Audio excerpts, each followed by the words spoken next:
Em vez de mim. Mensagem por Horatius Bonar. Muitos anos atrás, eu caminhava com um amigo pelas agradáveis margens de um rio escocês, num dos primeiros meses do verão, quando as árvores apenas começavam a mostrar sua verdura fresca e a nos oferecer uma sombra do sol. Um homem em farrapos veio até nós implorando. Suprimos um pouco suas necessidades e conversamos com ele. Ele não sabia escrever nem ler.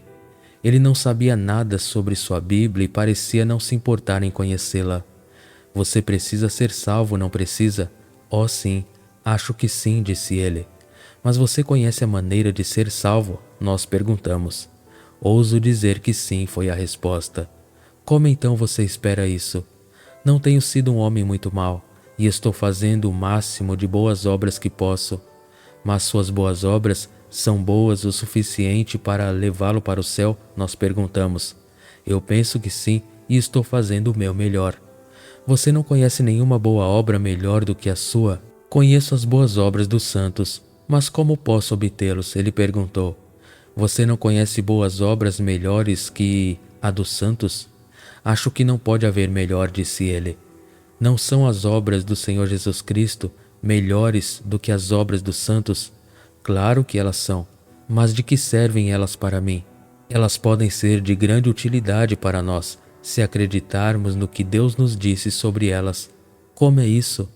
Se Deus está disposto a aceitar essas obras de Cristo em vez das suas, isso não seria? Isso aconteceria. Mas Ele vai? Sim, nós respondemos, Ele vai. Pois isso é exatamente o que Ele nos disse.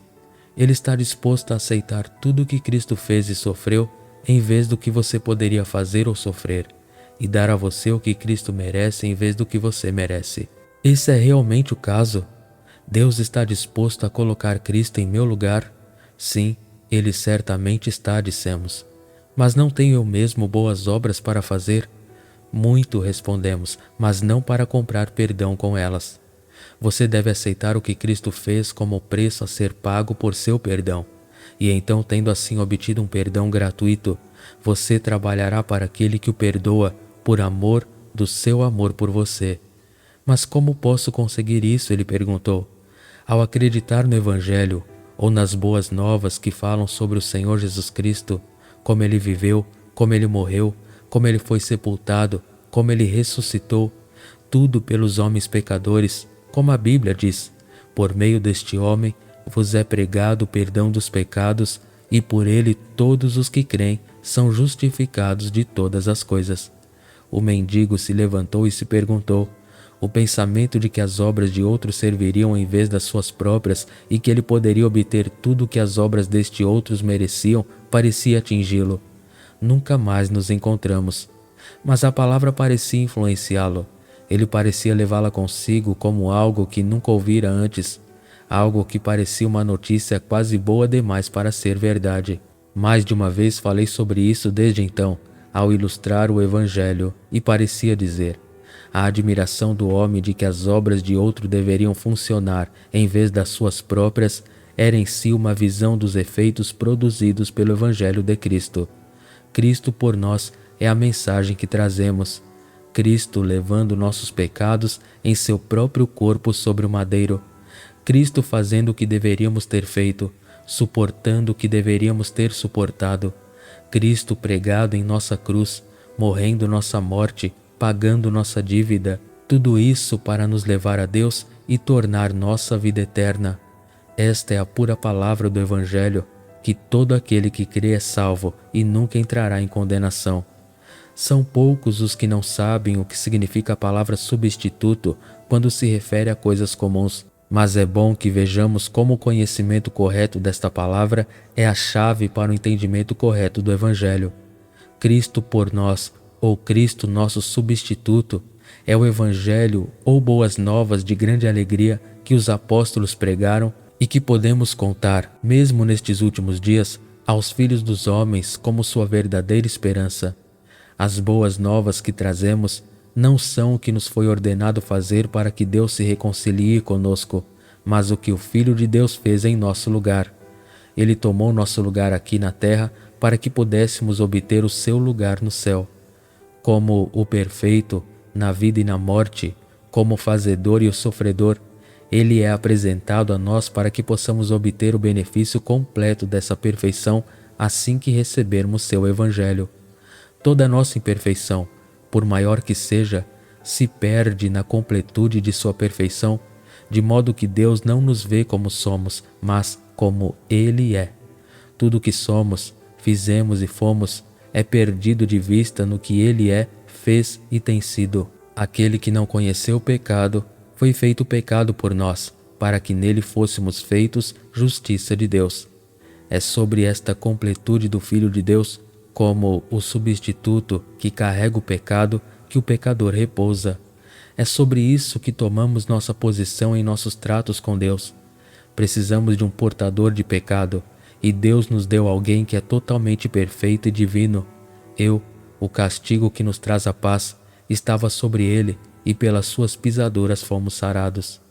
Ele, seu próprio ser, carregou nossos pecados em seu próprio corpo no madeiro. Certa vez, lidamos com um jovem quanto a isso.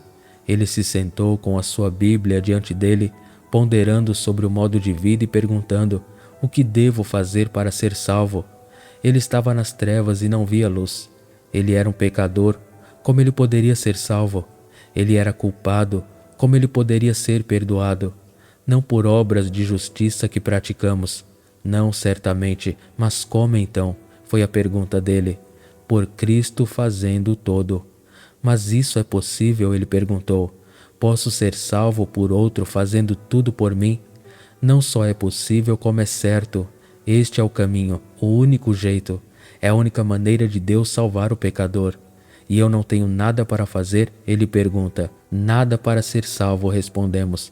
Mas me diga como isso deve ser. Voltemos à verdade sobre o substituto. Sabe o que aquilo é? Eu sei. Mas como isso se aplica ao meu caso? Cristo se oferece a você como seu substituto. Fazer o que deveria ter feito, sofrer o que deveria ter sofrido, pagar o que deveria ter pago. Você quer dizer que Cristo realmente pagou minha dívida e que é nisso que devo acreditar para ser salvo? Não. Sua dívida não é paga até que você acredite. Então ela é paga, paga de uma vez por todas, de uma vez para sempre, mas não até então. Como então a obra de Cristo, como o substituto, é uma boa notícia para mim? Há dinheiro suficiente depositado no banco para pagar todas as suas dívidas em dobro, e você só tem que se inscrever para isso. Entregue seu cheque e você receberá o dinheiro imediatamente. Eu vejo, entendo, disse ele. É crer que me leva à posse real de todos os frutos da obra de carregar o pecado na cruz. Sim, só então. Ou, deixe-me colocar de outra forma, Cristo morreu por nossos pecados. Ele é o substituto.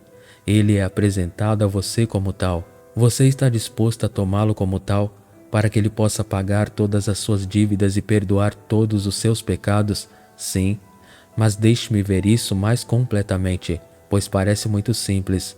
Nós iremos, coloque assim: Deus providenciou um substituto para o culpado que, 1800 anos atrás, sofreu pelos pecados, o justo pelos injustos. O Pai apresenta esse substituto completo a você e pede seu consentimento para a troca.